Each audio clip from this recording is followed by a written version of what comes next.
Alam ko rin na karapat dapat rin talaga siya para sa'yo. Sinaktan niya ako. Ginamit lang niya ako. Kaya kahit anong gawin niya,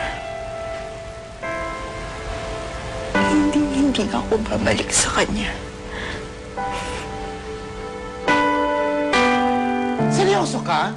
Talaga bang humingi sa'yo ng tawad si Valeria Altamirano? Oo, Florencio. Kaya nga hanggang ngayon, hindi ako makapaniwala na magpapakumbaba siya ng ganon. Ano ho? Naku, nakakagulat naman yan. Imagine yung dating mataas, tumapak na siya sa lupa ngayon. Tama! Nakaka-lurky! Hindi yata ako makapaniwalang babait pa yung Valeriang yan.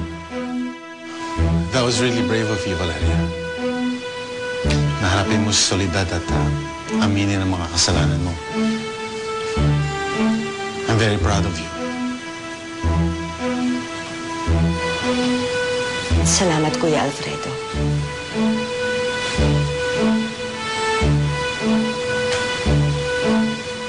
Ngayon, pwede ko nang tuluyang ilibig si Jose Fernando. Baka naman sabog siya nung kausap mo o baka nakasihot ng katol. Florencio, alam kong bukal sa loob ni Valeria ang pakikipagbati sa akin. Kaya nga ngayon nakakahinga na ako ng maluwag. Dahil alam kong wala na akong kailangang katakutan pa.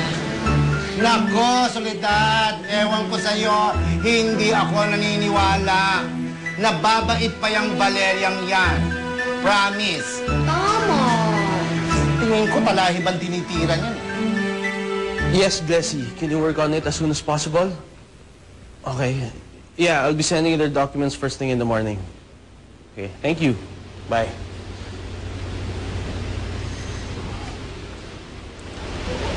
Oh, Rosalinda. Kakakausap ko lang kay Glessy, yung secretary ko. Pinapaayos ko na yung mga papeles ni Erica. So hopefully, by the end of the month, makaalis na tayo.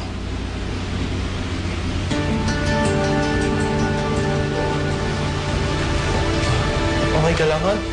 What's wrong?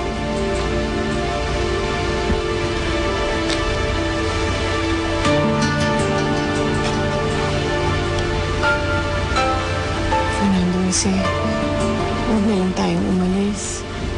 Dito na lang tayo. Ayoko na tumira sa Amerika. Napagdesisyonan na natin to, di ba? Na ito yung mas mabuti para sa inyo ni Erica. Bakit naman nagbago isip mo? Bakit ayaw mo na umalis?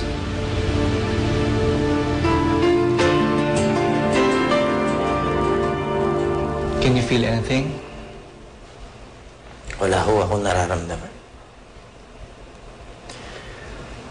Dok, sa tingin niyo ba makakalakad pa ako? Both of her legs are numb. Wala ring reflexes. Mukha kang malala ang paralysis mo. Ibig niyo sabihin, hindi na ako makakalakad. Habang buhay na akong inutil. Hirap si Alex tanggapin ang kapansanan niya. Naaawa ako sa kanya, Fernando Jose. Nakonsensya akong iwan siya, lalo na't alam kong kailangan niya ng kaibigan. Naiintindihan kita.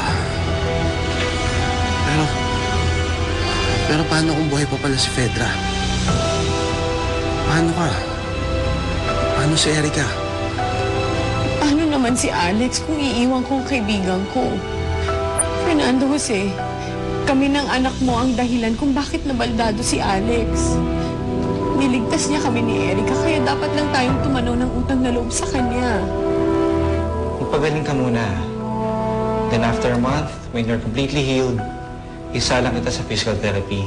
Baka makatulong yun. But right now, may recommend ako na psychiatrist.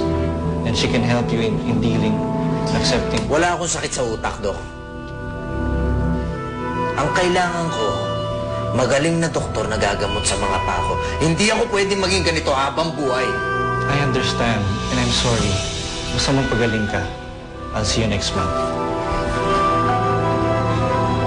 Kailangan niya ako ngayon. Kaya hindi ko siya pwedeng talikuran. Sana maintindihan mo ako. I'm sorry.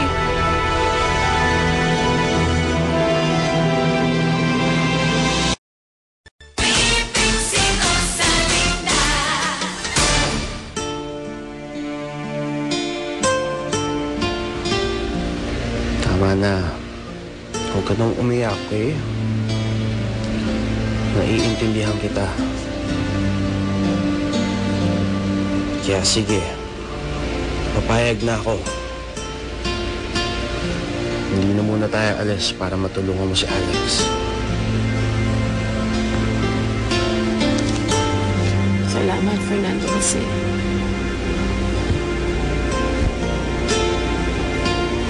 Rosalinda, alam mo bang may isang taong gustong-gusto ka nang makita? sino po, ma? Kamusta na, Rosalinda? Itay?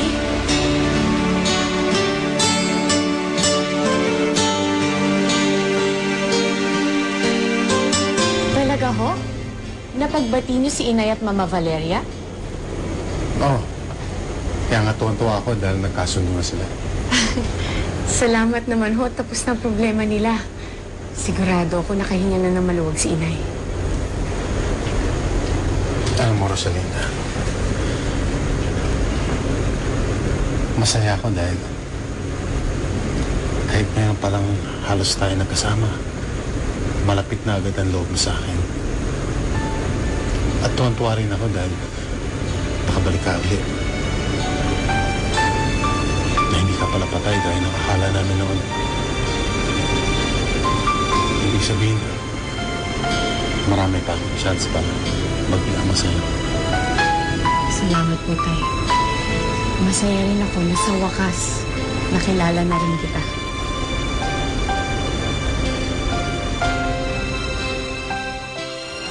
Kumain ka na.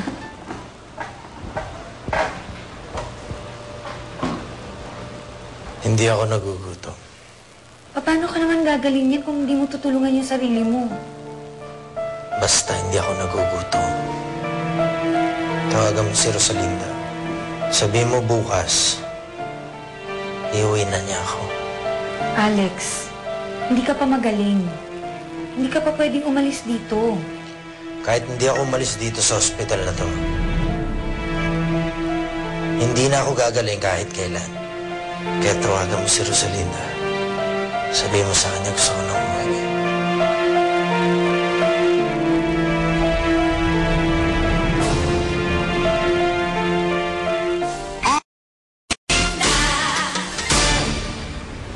Ma'am, saan mo dadalhin ng mga ito? Sa bodega.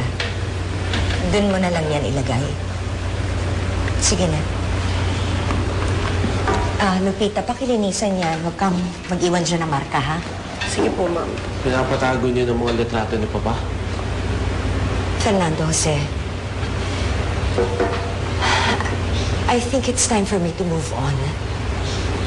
I'm happy for you, Ma. It's about time. Bakit nga pala? Maaga ka na pauwi. Gusto ko sana mag-lunch kasama ang asawa ko. Lupita, pakitawag si Rosalinda. Pakisabi nagugutom na ako. Ay, Sir Fernando, kasi wala ko dito si Mama Rosalinda eh. Kayo na pa ho siya umalis? Iho, nagpaalam nga pala sa akin kanina si Rosalinda. Susunduin daw niya sa ospital si Alex. So hindi ko alam kung anong oras siya makakauwi. Baka matagalan yon. Pero huwag ka mag-alala. Sasamahan kitang kumain. Tayo na, Lupita. Ayusin natin yung pagkain.